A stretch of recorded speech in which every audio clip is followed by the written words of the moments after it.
Everyone, I welcome you all on this channel and I am your biology mentor। मैं आपको class 10th की biology पढ़ाने वाली हूँ। तो आज हम अपने first chapter of biology life processes से स्टार्ट करेंगे, क्योंकि ये बहुत ही स्कोरिंग चैप्टर है, काफ़ी वेटेज रखता है एंड काफ़ी इम्पॉर्टेंट भी है आगे वाली आने वाली क्लासेस के लिए। ठीक है, तो let's start with the chapter. इसमें हमें एनसीईआरटी क्या बोलती है? हमें एनसीईआरटी बोलती है कि हम एक लिविंग थिंग में और एक नॉन लिविंग थिंग में कैसे डिफ्रेंशिएट करेंगे, हमें कैसे पता चलेगा क्या लिविंग है और क्या नॉन लिविंग है। जैसे कि हम एक डॉग को भागता हुआ देखते हैं, काऊ को च्यू करता हुआ देखते हैं। अगर कोई इंसान सड़क पे खड़े होकर चिल्ला रहा है, ऑल्दो उसे नहीं चिल्लाना चाहिए क्योंकि वो पागल लगेगा, लेकिन फिर भी वो चिल्ला रहा है, तो हमें पता है कि ये चीज़ें लिविंग हैं, हम इनको लिविंग कंसिडर करते हैं, है ना। लेकिन उस टाइम का क्या, जब काऊ सो रही होती है या कोई इंसान सो रहा होता है, तब भी हमें पता होता है कि वो लिविंग है। ये हमें कैसे पता चलता है कि वो लिविंग है? इसका सिंपल मीनिंग में आंसर देना चाहें हम लोग, तो हमें पता होता है कि ये क्या कर रहे हैं भाई, ब्रीथ कर रहे हैं, इसलिए अलाइव हैं। ठीक है, लेकिन प्लांट्स का क्या? प्लांट्स तो ना मूव करते हैं, ना हमें ब्रीथ करते हुए दिखाई देते हैं। ऑल दो वो ब्रीथ करते हैं, लेकिन हमें तो नहीं पता चलता ना कि वो ब्रीथ कर रहे हैं। ना ही वो किसी टाइप का लोकोमोशन शो करते हैं जिससे हमें पता चले कि वो लिविंग है। लेकिन वो क्या हमें शो करते हैं? वो हमें शो करते हैं ग्रोथ। वो ओवर द टाइम ग्रो करते हैं। उनकी लीफ का कलर ग्रीन है, इसलिए कुछ लोग कहेंगे कि वो लाइव हैं। जैसे कि कोई पेड़ है, फॉर सपोज कोई पेड़ है, वो हमें हरा भरा हेल्दी दिखाई दे रहा है, तो हम सोचते हैं कि हाँ भाई ये पेड़ क्या है, ज़िंदा है। लेकिन जब पेड़ की पत्तियां झड़ जाती हैं, है ना, तब भी ऑलमोस्ट आपने अभी विंटर सीज़न चल रहा है, देखा होगा कि काफ़ी पेड़ अपनी लीव्स को शेड कर देते हैं। तो हमें लगता है कि भाई पेड़ मर गया, लेकिन नहीं, वो उनकी लाइफ साइकिल का एक पार्ट होता है ना, एक फेज़ होता है जिस टाइम में वो अपनी लीफ शेड करते हैं, फिर वो अपनी नई लीफ उन पे आने वाले टाइम में फिर आ जाती हैं। लेकिन ये जो हम विजिबल मूवमेंट देखते हैं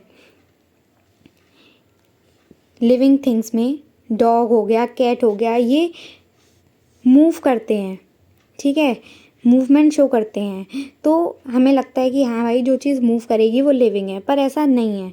मॉलिक्यूलर लेवल पे मॉलिक्यूलर चेंजेस होते हैं, कुछ केमिकल रिएक्शंस होते हैं। वो मेटाबॉलिज्म किसी भी पर्टिकुलर लिविंग बीइंग को लिविंग बताने के लिए रिस्पॉन्सिबल है, जो मॉलिक्यूलर लेवल पे हमारे मेटाबॉलिज्म चलते रहते हैं हमारी बॉडी में, ठीक है। और इसीलिए जो हम विजुअल मूवमेंट देखते हैं वो एक डिफाइनिंग कैरेक्टरिस्टिक हम नहीं कह सकते कि हाँ भाई कोई चीज़ मूव कर रही है तो वो लिविंग है, या कोई चीज़ ग्रोथ कर रही है वो लिविंग है। क्योंकि आपने देखा होगा जो डेजर्ट में सैंड ड्यून्स होते हैं ना, सैंड ड्यून्स, वो भी ओवर द टाइम उन पे जब सैंड बढ़ती जाती है, वो भी मास में ग्रो करते हैं। लेकिन हम ये तो नहीं बोलेंगे ना कि उसकी ग्रोथ हो गई तो वो भी लिविंग है।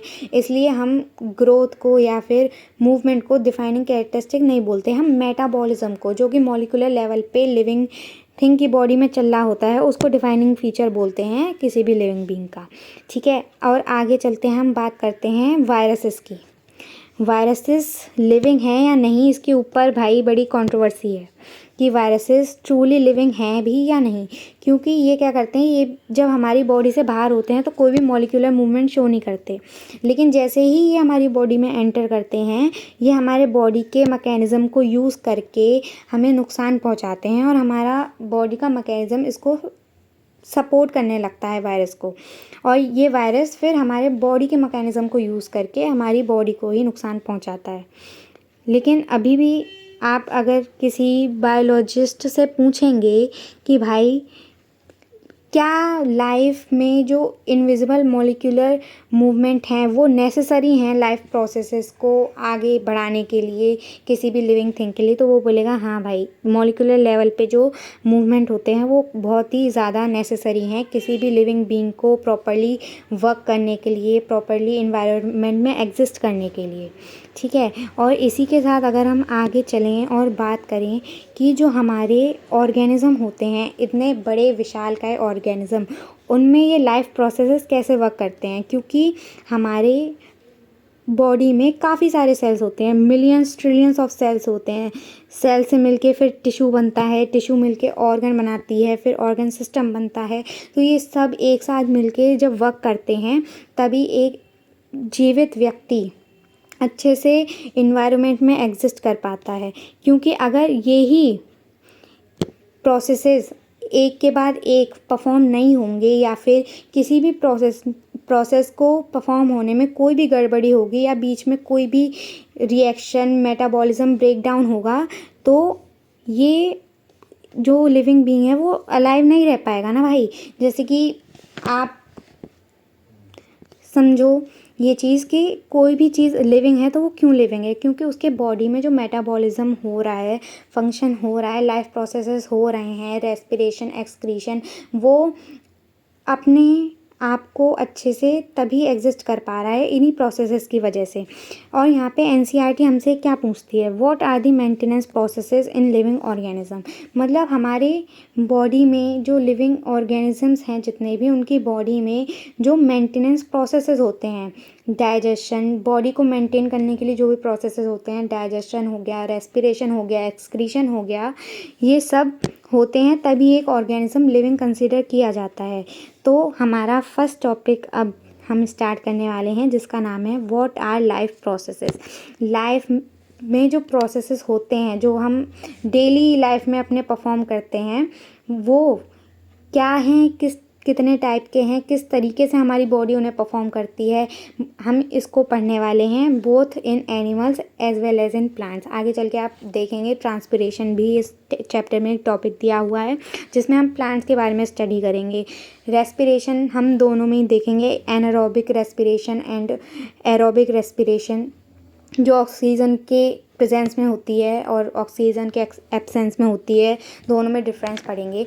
तो हाँ, अभी हम अपने प्रेजेंट टॉपिक पे बात करते हैं, जो है व्हाट आर लाइफ प्रोसेसेस। जो मेंटेनेंस फंक्शन होता है ना लिविंग ऑर्गेनिज्म में, वो हमेशा चलता रहता है। भले ही आप बैठे हो या आप सो रहे हो, ये फंक्शन कंटिन्यूसली चलते रहते हैं हर वक्त। आपकी बॉडी में केमिकल रिएक्शन, ऑक्सीडेशन, रिडक्शन, ये सब चलता रहता है। भले ही आप कुछ ना कर रहे हो, सिंपली बैठे हो, कुछ नहीं कर रहे हो, फिर भी लाइफ प्रोसेसेस होते रहेंगे, बॉडी अपना काम करती है ना। तो ये जो मेंटेनेंस प्रोसेसेस हैं, यही लाइफ प्रोसेसेस होते हैं हमारी, जो बॉडी को मेंटेन रखने में हेल्प करती है। ठीक है, यही जो मेंटेनेंस का फंक्शन हमारी बॉडी परफॉर्म करती है, आइदर वो रेस्पिरेशन हो और एक्सक्रीशन हो, डाइजेशन हो, ट्रांसपोर्टेशन हमारी बॉडी परफॉर्म करती है। एक सेल से दूसरे सेल तक जो भी हमारा न्यूट्रिशन जाता है, और हमारी इंटेस्टाइन के माइक्रोविलाई से जो भी न्यूट्रिशन एब्जॉर्ब होते हैं, वो कैसे रेस्पिरेशन के थ्रू ऑक्सीजन सेल्स यूज़ करके उसको ब्रेक डाउन करते हैं, फिर यूज़ करते हैं, एटीपी बनाते हैं। ये सब हम इस चैप्टर में आगे पढ़ेंगे, और यही सब प्रोसेसेस मिलके लाइफ प्रोसेसेस ओवरऑल हम उनको बोलते हैं, क्योंकि ये हमारी लाइफ के लिए बहुत ज़्यादा इम्पॉर्टेंट हैं और इन्हीं की वजह से हमारी लाइफ आगे बढ़ पा रही है। ठीक है, तो आगे हम इन्हीं चीज़ों की बात करेंगे। जो भी हमारी बॉडी में डैमेज होता है ना, उसको ठीक करने के लिए एनर्जी की रिक्वायरमेंट होती है, और ये एनर्जी हमें कहाँ से मिलती है भाई? आउटसाइड से। जो हम सोर्स ऑफ एनर्जी हमारे लिए क्या है? जो हम खाते हैं। जैसे कि हमारे लिए सोर्स ऑफ एनर्जी फूड है, जो भी आप घर में दाल चावल खा रहे हो, जिससे आपको एनर्जी मिल रही है, डेली की आपकी जो डाइट है, वो आपके लिए सोर्स ऑफ एनर्जी है।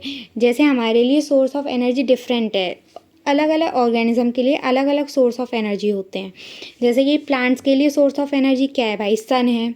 इनऑर्गेनिक सब्सटेंस हैं, जैसे वाटर हो गया, कार्बन डाइऑक्साइड हो गया, वो उसको यूज़ करके ऑर्गेनिक सब्सटेंस बनाते हैं, स्टार्च के फॉर्म में वो अपने अंदर एनर्जी स्टोर करते हैं। हमारे अंदर एनर्जी स्टोर होती है ग्लाइकोजन के फॉर्म में। तो यही सब चीज़ें हम अपनी लाइफ के प्रोसेसेस को चलाने के लिए यूज़ करते हैं। जो मेंटेनेंस प्रोसेसेस चलते हैं भाई, एनर्जी को तो यूज़ करके चलेंगे, हर चीज़ के लिए एनर्जी का रिक्वायरमेंट होता है।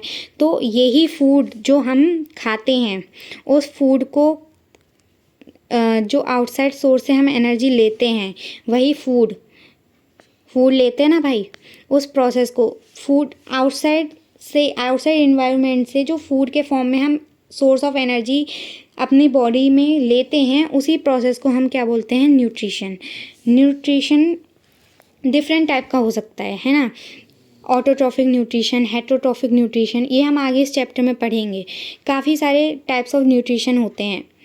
अब हमारे जो ऑर्गेनिज़म हैं वो अलग अलग, भाई हर ऑर्गेनिज़म का साइज़ अलग होता है, ऑब्वियस सी बात है।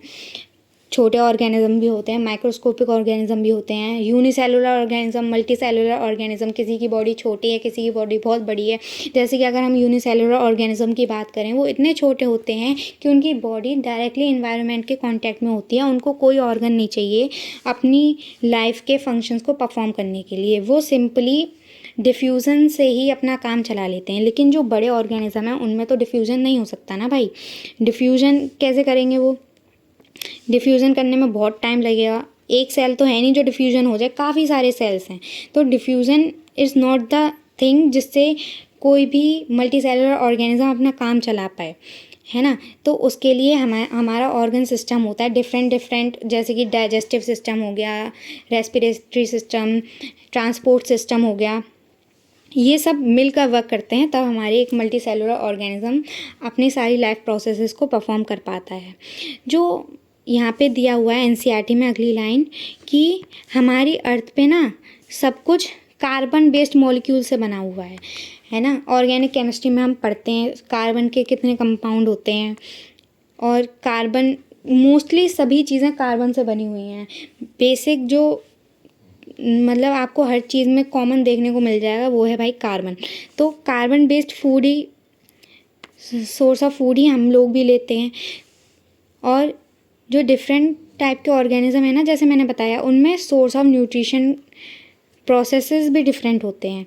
आउटसाइड सोर्स से जो हम न्यूट्रिशन लेते हैं वो काफ़ी वेरी करता है, और इन्वायरमेंट के ऊपर भी डिपेंड करता है। वो किसी इंडिविजुअल ऑर्गेनिज़म के कंट्रोल में नहीं है कि आप किस टाइप का न्यूट्रिशन लोगे।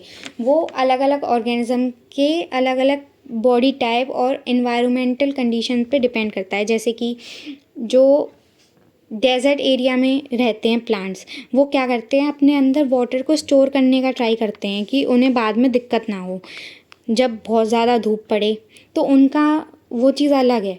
और जो रिवर के पास प्लांट होते हैं जहाँ पे अच्छा खासा वाटर है, वो ट्रांसपिरेशन परफॉर्म करते रहते हैं, वाटर को इवेपोरेट करते रहते हैं अपने अंदर से, ताकि मतलब वाटर रिटेंशन ना हो उनके अंदर ज़्यादा। तो सभी ऑर्गेनिज़म के इन्वायरमेंटल कंडीशन पर और बॉडी की रिक्वायरमेंट पे डिपेंड करता है कि उनका सोर्स ऑफ एनर्जी कैसा होगा, ठीक है। और जो भी आप लेते हो food as a source of energy, वो बाद में यूनिफॉर्मली ब्रेक डाउन हो जाता है, और फिर वही पूरी बॉडी उसी को यूज़ करती है। जैसे कि हमारे अंदर क्या होता है कि जो भी हम खाना लेते हैं वो पहले डाइजेस्ट होता है, फिर वो बॉडी एब्जॉर्ब करती है, फिर वो ब्लड के थ्रू डिफरेंट सेल तक जाता है, फिर वो सेल में ब्रेक डाउन होता है, उससे ग्लूकोज ब्रेक डाउन होता है, फिर एटीपी फॉर्म होती है। तो काफ़ी सारी मतलब रिएक्शन, ये ऑक्सीडेशन रिडक्शन रिएक्शन होती है, ब्रेक डाउन ऑफ मॉलिक्यूल होता है, डिफरेंट केमिकल रिएक्शंस होते हैं बहुत सारे, और यही सब एक साथ मिलके हमारी बॉडी को चलाने में हेल्प करते हैं, ठीक है। अब कुछ ऑर्गेनिज़म क्या है, फूड को ब्रेक डाउन करने के लिए ऑक्सीजन का यूज़ करते हैं, जो कि एरोबिक रेस्पिरेशन में आता है। जैसे कि हम जो ह्यूमंस हैं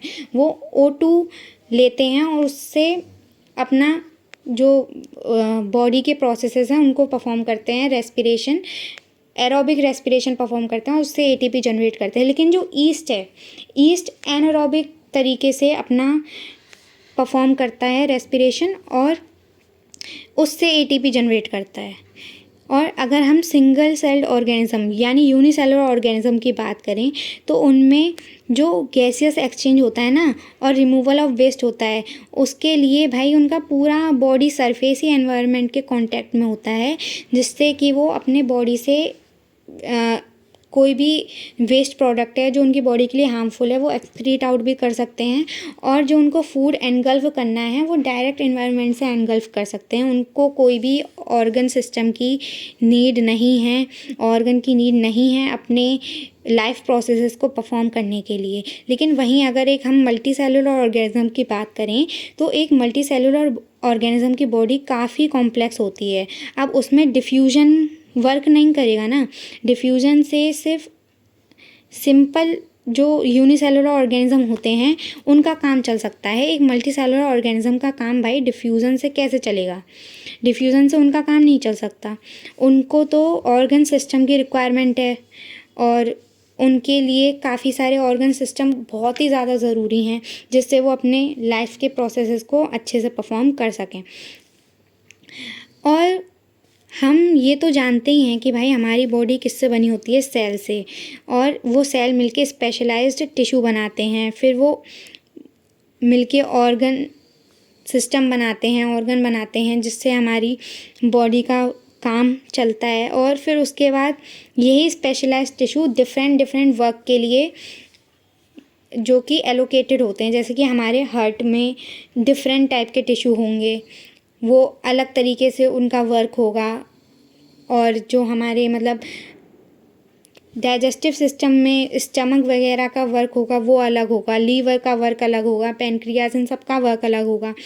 तो यही है कि एक कॉम्प्लेक्स ऑर्गेनिज्म को काफ़ी कॉम्प्लेक्स सिस्टम की रिक्वायरमेंट होती है, जो कि यही चीज़ उनको यूनिसेलुलर ऑर्गेनिज्म से डिफरेंट बनाती है। इनमें ट्रांसपोर्टेशन सिस्टम भी होगा जो oxygen from one place to another लेके जाए। जैसे कि हम रेस्पायर करते हैं तो हमारी लंग्स में ऑक्सीजन जाता है, फिर एल्वुलाई के थ्रू वो ब्लड में डिफ्यूज़ होता है, फिर ब्लड के थ्रू वो डिफरेंट सेल्स तक जाता है, फिर सेल्स अपना फर्दर आगे वर्क परफॉर्म करते हैं। ठीक है, और काफ़ी सारे हमारी बॉडी में क्या होते रहते हैं, केमिकल रिएक्शंस होते रहते हैं जो कि कार्बन सोर्स पे डिपेंड करते हैं जो हम फूड ले रहे हैं। और हमें हमारे इन्हीं सब कामों को करने के लिए ऑक्सीजन की भी रिक्वायरमेंट होती है।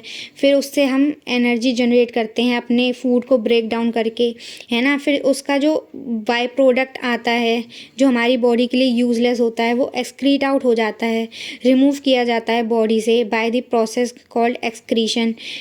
तो यही सब जो लाइफ प्रोसेसेस हैं इन्हीं को परफॉर्म करने के लिए हमारे मल्टी सेलुलर ऑर्गेनिज्म में हमको कॉम्प्लेक्स ऑर्गन सिस्टम की रिक्वायरमेंट होती है जो कि एक साथ मिलके काम करें। और इन्हीं वेरियस लाइफ प्रोसेसेस को हम इस चैप्टर में 1 बाय 1 स्टडी करेंगे।